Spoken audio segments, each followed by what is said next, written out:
Foi um ataque assustador. Acompanha um pedaço, Emílio. A gente não tem nem palavras para descrever, né? Esse tipo de coisa.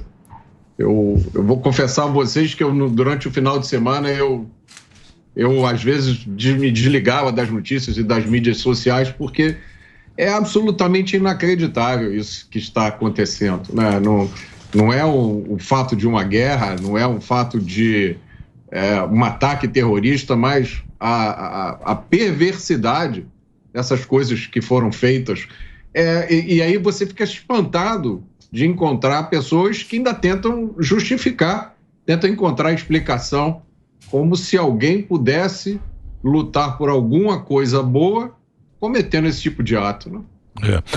Eles falam, a gente tem a impressão, né, que eles foram surpreendidos pelo tamanho, né, do ataque, né? Desse ataque, porque até então era uma bomba num ônibus, às vezes tinha algum... Um ataque isolado terrorista, o cara entrava no ônibus e explodia. E o Hamas se mantinha ali, né, como tocando essa situação, Israel também. O que você achou? Você que é especialista em segurança, tal, você que é um cara que... O que aconteceu? Como é que você vê isso, ô Mota? Pois é, Emílio, já faz 17 anos a última vez que Israel declarou guerra. A última guerra em que Israel se envolveu foi a Guerra do Líbano, pelo que eu me lembro. E muita gente não entende o que é o Hamas. O Hamas é uma organização terrorista que em 2007 deu um golpe de Estado e passou a controlar a faixa de Gaza. E o objetivo do Hamas não é criar um Estado palestino, não é libertar ninguém. O objetivo do Hamas é destruir Israel. Ponto. Acabou. Não tem conversa. Quando você olha para a outra região ocupada pelos palestinos ali na Cisjordânia, lá você tem o controle pela Autoridade Nacional Palestina. A Autoridade Palestina, sim, busca um Estado palestino. Agora o Hamas não. O Hamas quer destruir Israel. E é impressionante o que aconteceu aqui, porque o Hamas fez um ataque aéreo, marítimo e terrestre. E tem muita gente dizendo que aconteceu uma falha gigantesca dos serviços de inteligência de Israel. Eu sempre acho prematuro a gente fazer comentários assim muito assodados diante de uma situação complicada como essa, né? Eu me lembro dos comentários que os analistas faziam quando começou a guerra da Ucrânia, e você olha agora e muita coisa não tinha significado nenhum. Os terroristas, eles atacaram cidades, né, atacaram kibbutz, fizeram barbaridades, atearam fogo em casas com famílias dentro, mataram pessoas a sangue frio, sequestraram moradores. E aí a resposta de Israel foi declarar guerra ao Hamas. E aí é importante a gente frisar isso. Não é guerra aos palestinos, não é guerra aos árabes, não é guerra à faixa de Gaza, é guerra ao grupo terrorista Hamas. Tanto agora, diga. Não, tanto é que eles estavam para assinar agora o acordo acordo de paz, porque eles não têm guerra, justamente com a Arábia Saudita. Então você acha que tem alguma ligação também, essa retaliação por parte do Hamas e tal, pelo fato de Israel estar, em vez de terminar e assinar um tratado de paz com a Arábia Saudita? Pois é, essa é uma pergunta que eu fiz para muita gente durante esse final de semana, conversei com pessoas de fora do Brasil, e pessoas da área estão muito intrigadas com um ataque como esse, porque ele deve ter levado muito tempo para ser preparado. Por exemplo, basta ver essa história aí dos triciclos com parapente. Ninguém treina por uma operação dessa em uma semana, em 3, 4 dias. Então a primeira grande questão é essa. Essa preparação levou muito tempo, provavelmente, envolveu muita gente e muito dinheiro. Como é que isso não chegou ao conhecimento de Israel? A segunda questão é a motivação do ataque.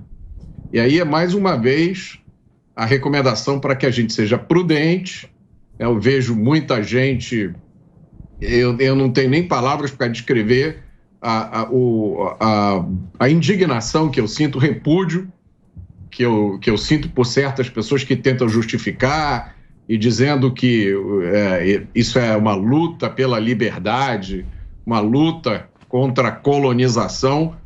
Não é nada disso, né? Isso aí foi um massacre a sangue frio e é preciso agora analisar para entender qual foi a razão.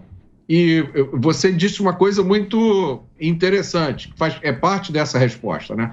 Israel e alguns países árabes, principalmente a Arábia Saudita, eles estavam prestes a assinar um acordo. É um acordo de paz, é um acordo de cooperação. E algumas pessoas com as quais eu conversei me deram um cenário do que poderia estar por trás disso. E o cenário é o seguinte: Israel vem descobrindo enormes reservas de gás nos últimos 10 anos.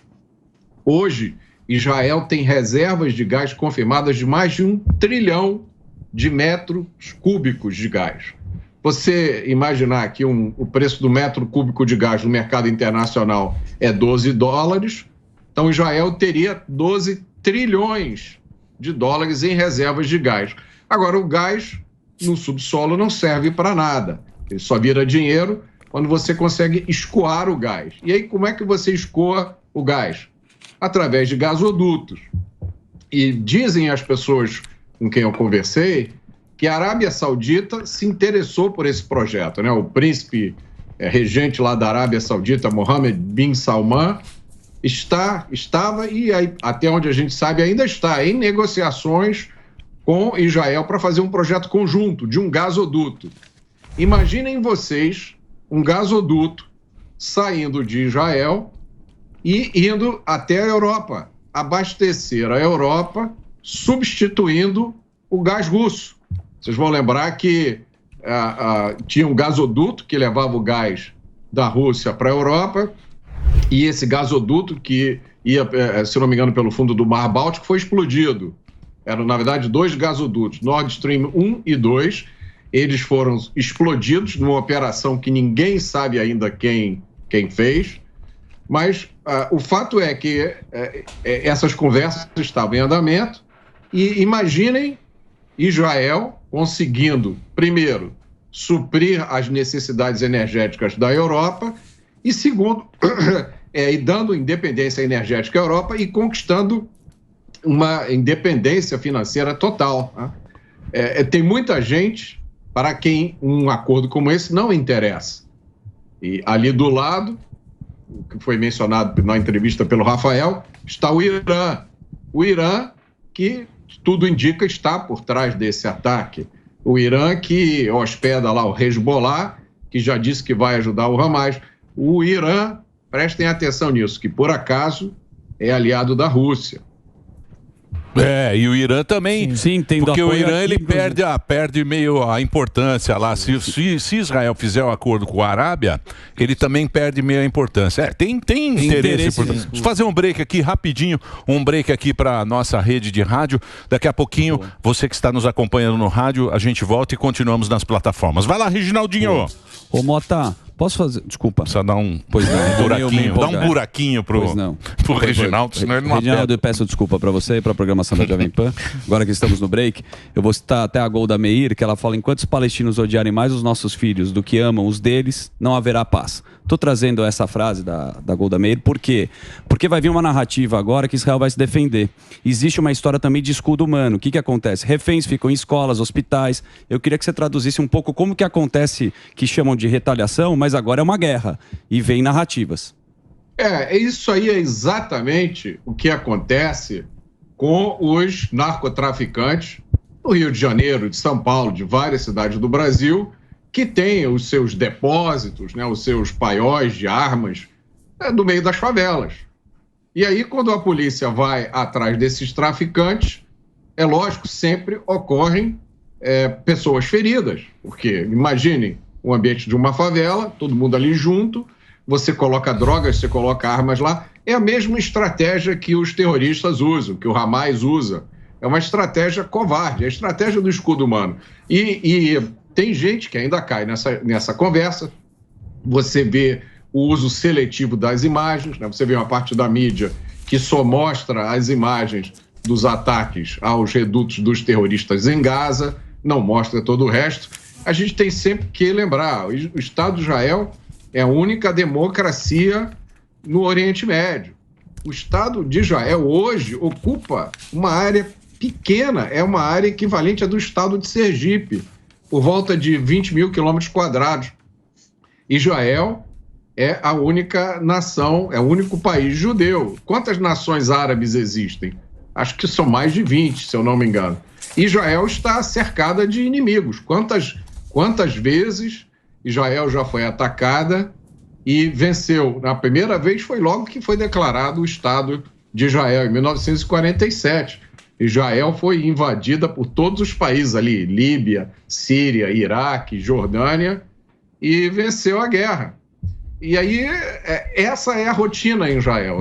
A rotina de Israel é tentar sobreviver, né? Muita guerra, 47, depois teve a guerra dos 6 dias lá, depois teve a guerra do Yom Kippur. E Israel sempre negociou, porque o que se você assistiu o filme da Golda Meir, o que ela queria era que eles reconhecessem o Estado de Israel, que é o que o Hamas não quer. Exato. Fala que não tem muita gente que não reconhece até hoje o Estado de Israel. Então é uma situação complicada, porque o Irã também era Pérsia, né? O Irã era Pérsia. Essa região é muito complicada, né? A gente também não... A gente fica dando palpite aqui meio fora dessa região, não sabe muito... Mas a gente tem que separar uma guerra territorial de uma guerra com terrorista. Acho que é só isso. De verdade, é interessante para todo mundo, né? É sagrado para todos. Não, eu sei. Você tirando isso, esses interesses que tem, o interesse que tem esse sheik árabe, que tem contra por trás, né? Que às vezes não é o Estado que está financiando, né? Exato. A gente sabe que o Irã, ele não assume. Sim. Não assume nada. Ele só tem uma... Financia. Então, mas sem falar que financia, porque quando é perguntado... Porque aí vira guerra. Exatamente. Quando foram questionados recente, o Irã falou que não está financiando nada, mas vai investigar. Eu ia perguntar exatamente isso pro Mota, porque todo mundo a gente fica sempre pensando na questão da escalada, né, Mota, da guerra, mas a gente teve um exemplo aqui da Ucrânia e da Rússia que não é tão simples, né, alguém se meter na briga de outro. A gente viu, com mesmo o Zelensky indo para vários fóruns do mundo inteiro pedindo ajuda. Você acredita que existe essa possibilidade ou a gente já teve uma lição na Ucrânia que o pessoal não está muito querendo se meter com isso? Eu acho que são situações bastante diferentes, né? Israel, há muito tempo, luta para sobreviver. Israel está sempre em estado de alerta e o que torna esse ataque difícil de explicar, né? Por que ele não foi detectado a tempo. Mas a situação da Ucrânia e da Rússia é bastante diferente da situação de Israel. Israel já várias vezes foi atacado por praticamente todos os países ao seu redor. Israel sempre conseguiu se defender. Ali não é a maioria... E aí eu acho que o Zuzu falou uma coisa muito importante. É sempre bom a gente separar as questões geopolíticas, nacionais, da questão do terrorismo. Com o terrorismo não tem conversa, não tem diálogo. Você imagina, você está na sua casa com a sua família, chega um bando de terroristas armados, sequestram você ou matam você e a sua família ali.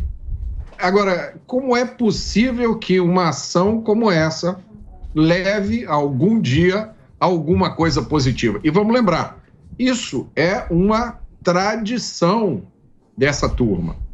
Israel já sofreu inúmeros episódios, só para lembrar aqui do massacre de Munique, onde os terroristas do Setembro Negro massacraram de forma covarde toda a equipe olímpica de halterofilismo de Israel, lá em Munique. Depois 3 daqueles terroristas foram presos, né, os outros foram mortos. Aí os terroristas sequestraram um avião da Lufthansa para exigir a soltura daqueles 3 que tinham sido presos Então são inúmeros episódios como esse. Mas esse terrorismo financiado por Estado. Esse que é o problema. Mas ninguém assume.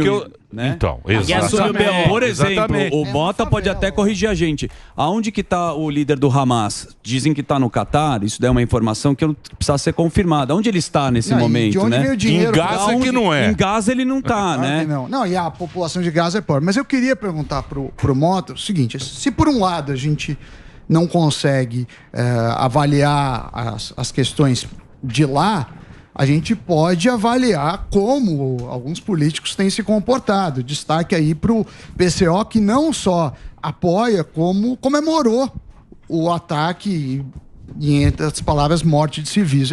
Eu queria que você falasse um pouco assim, o que você viu de político, porque tem um monte de feminista, LGBTQIA+, que está apoiando o Hamas, o que também é contraditório em si, até porque homossexualismo, por exemplo, é crime nesses países. No Irã, as mulheres não têm direito a praticamente nada. E tudo que você vê, principalmente nos extremistas, é contra a democracia. Então, e aí eu não estou falando nem dos árabes, nem do islamismo, estou falando do grupo terrorista Hamas especificamente.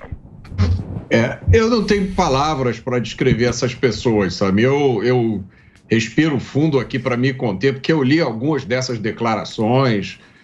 Eu não sei como alguém pode descer a um nível tão baixo do ponto de vista intelectual e moral. Eu sempre falo para vocês aqui da cestinha da esquerda, né? Que quando você entra lá para o centro de recrutamento da esquerda, você recebe aquela cestinha que tem um monte de coisas lá que não fazem sentido nenhum. Então, desistam de tentar encontrar coerência nisso. Como é que uma pessoa pode ser feminista e bater palma para um regime que apedreja a mulher?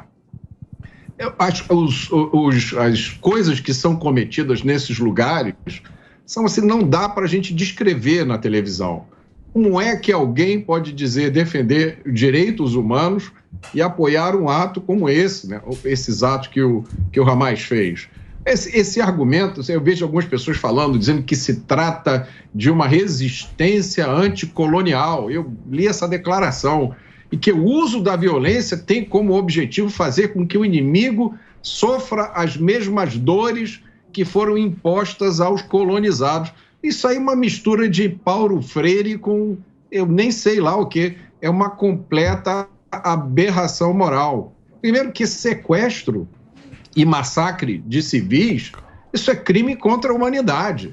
Isso é crime de guerra, é o pior tipo de crime de guerra que existe. Segundo, é querer fazer um paralelo entre Israel e as antigas potências coloniais. Você imagina, a potência colonial era, por exemplo, a Bélgica, que tinha o Congo belga lá na África e fazia daquilo ali como se fosse uma propriedade privada do rei da Bélgica. As potências coloniais, nesse sentido que essa turma quer dar, elas usavam as colônias como fonte de exploração. Israel não faz nada disso. Israel é uma nação, quem já esteve lá sabe disso. E aí a minha indignação aumenta, porque eu já fui uma vez a Israel, já andei pelo país, e é como o Rafael, que a gente estava entrevistando, falou, eu nunca me senti tão seguro na minha vida quando, em algumas noites em que eu andava pelo centro de Jerusalém, 1h da manhã, eu andava, via crianças brincando, eu via os recrutas, né, os soldados do exército passando, todos com os seus fuzis, na maior paz, na maior tranquilidade. Eu ia para um restaurante que tinha um falafel que eu gostava, lá perto do hotel, andava 6, 7 quarteirões na maior tranquilidade, na maior paz. Então, essa turma que ganha a vida se apresentando como sendo contra o ódio, contra o extremismo, eles estão se mostrando agora o que eles são, na verdade. São aliados de primeira hora do verdadeiro extremismo, do verdadeiro terrorismo. É um absurdo completo isso.